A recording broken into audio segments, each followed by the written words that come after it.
Welcome to Spy-Fi Guys, where we cover spy facts, spy fiction, and everything in between. I'm Christian. And I'm Zach. And today we have a MICRODOT episode to go along with last week's Argo.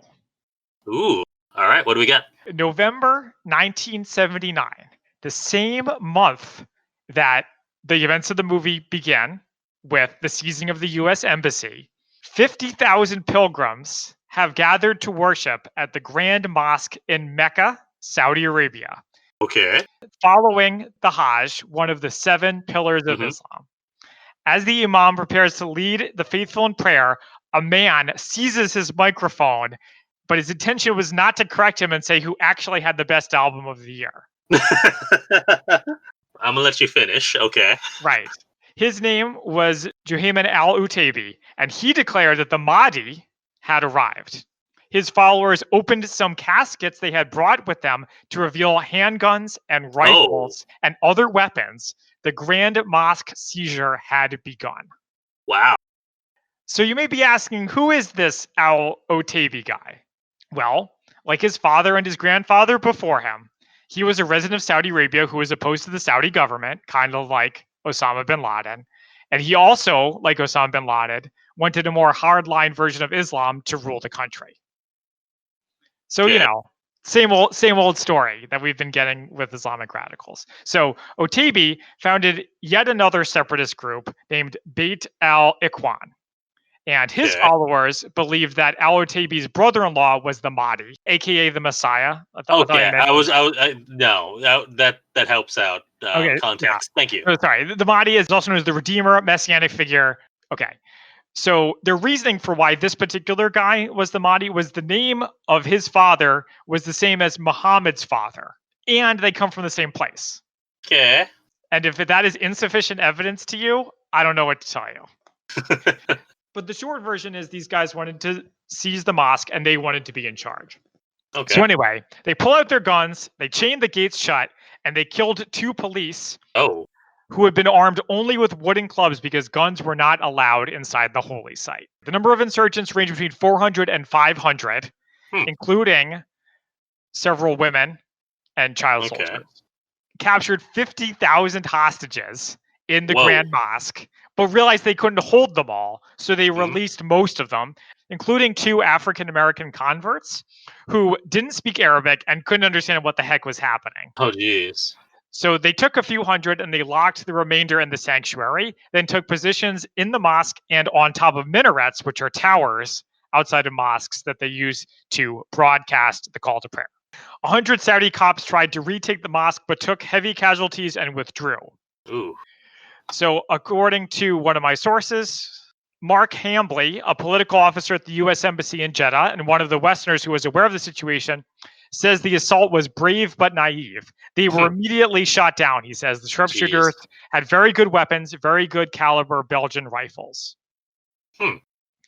So meanwhile, the Saudis were able to prevent the media from knowing about it, from it getting outside of the immediate area for now. So they brought in 3 French Groupe d'Intervention de la Gendarmerie Nationale commandos, brought in as advisors. By evening, the entire city of Mecca was evacuated, and one of the sources described the mosque sitting like a big black hole in the center of the city because the power had been cut off to it. Oh, wow. So like I said, the Saudis cut telephone service, restricted travel. They said everything's under control, nothing to see here. But given the absence of reliable information, many embassies concluded that Ayatollah Khomeini in Iran, who had just successfully done their own revolution, was behind the seizure of the mosque.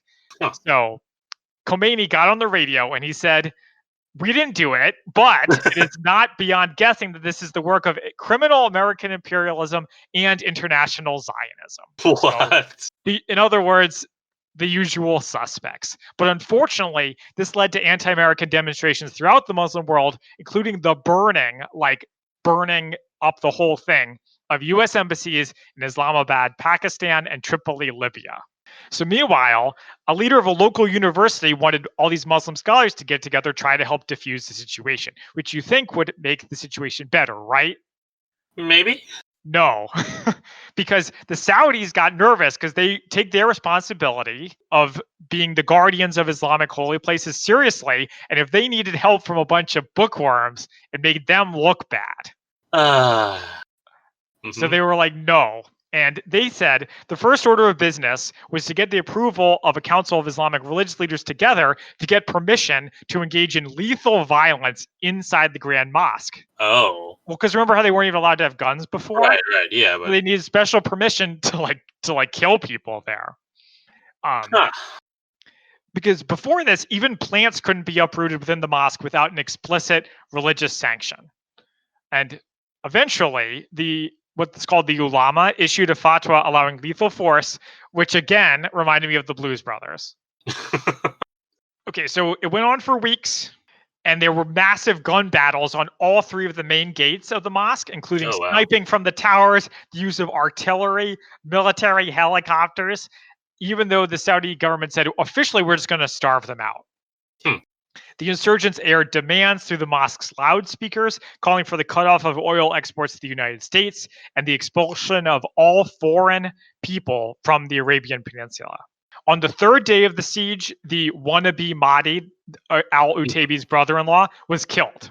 So according to one of my sources, it's because the Saudi cops were throwing grenades into the mosque, and he picked one up and was going to throw it back, but it went off in his hand.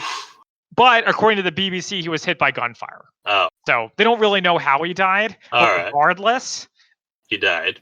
Yeah, and his followers were like, I'm pretty sure this wasn't how this was supposed to go. Yeah. But the fighting went on. So eventually, the French commandos, who according to one account, which wasn't that reliable, they converted to Islam so they could go into Mecca. Interesting. Non-Muslims aren't allowed to go into Mecca at all. I feel like I've heard about that. Well, it's still true. It's still true now. No, I mean the converting thing.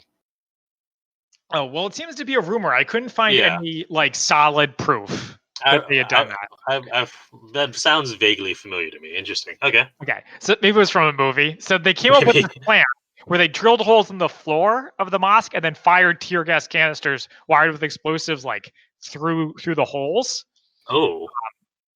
Yeah, so depending on who you believe, either the French did it or the Saudis did it, but somebody did it. So, in the end, the battle lasted for more than 2 weeks. 255 hostages, troops, and fanatics, insurgents, whatever you want to call them, were killed, and another 500 were injured. Pikes. Military casualties were 127 dead, 451 injured. 63 militants, including al-Utaybi himself, were captured, dispersed throughout Saudi Arabia, and then beheaded in the local town squares. Which, if you've read a Tom Clancy book that I'm forgetting, the Saudis are in it, and they do that to one of the bad guys. We'll have to ask our Tom Clancy expert about that. Yeah. The government did nothing to respond to it in terms of changing their policies. In other words, they weren't going to give the insurgents what they want. But as Saudi followers know, over the next decade, they gradually ramped up the conservative interpretation of Islam to the point where women weren't allowed to drive and so on and so forth.